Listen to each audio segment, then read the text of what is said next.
Hello friend, welcome back to Toyota Maintenance YouTube channel.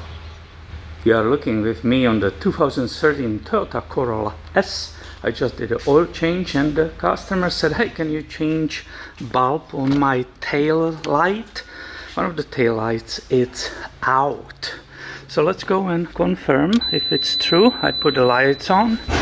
Let's see. I can see the light here.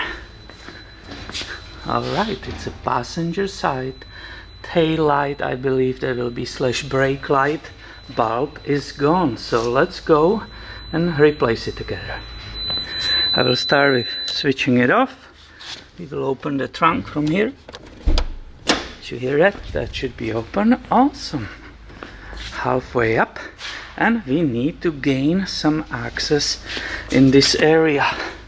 Looking at it, Toyota unfortunately didn't make us like a little door here. We have to pull this cover. You might bring a special tool, or sometimes you can even pull it by the hand. Oh, look at it. So there are two fasteners like this, right? You can also, if you have both hands available, not like me filming, you can grab this and carefully, without breaking this area, right, carefully pull it down. And if I'm looking correctly, I believe it was this one, right, the one in the back. So what do? You always turn them counterclockwise a little bit, and that should let it go out. Let's see. Did you see that? Boom.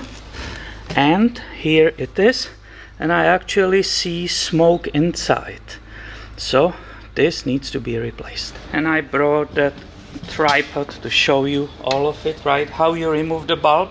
Well, you carefully, without crushing it with your fingers, carefully grab it and pull it just simply out.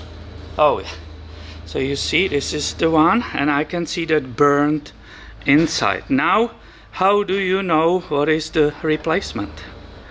If you have a good eyes, you can try to read that little print on the bulb, but you have me, and you know that it's 7443, right? It's a bulb which has 2 wires inside. This is from O'Reilly.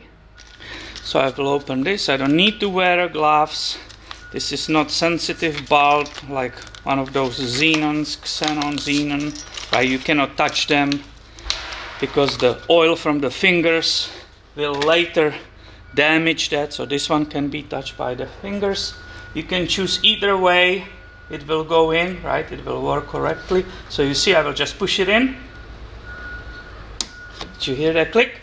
And I will go backwards, right? I was turning, what was that? Counterclockwise. Now I just insert it and turn it clockwise until it nicely clicked. I know I did a good job. Otherwise I could go and check first before putting all these parts back, right? But I know I did a good job. Let me show you without interrupting. I will put the lights on. What, is it running? Is it running? Well, look at us. We fixed the problem. And that was just a very quick video, right? Quick tech, simple maintenance for everybody on this channel. Make sure you are subscribed and you don't miss any future videos. Thanks for watching and have a great day, my friend.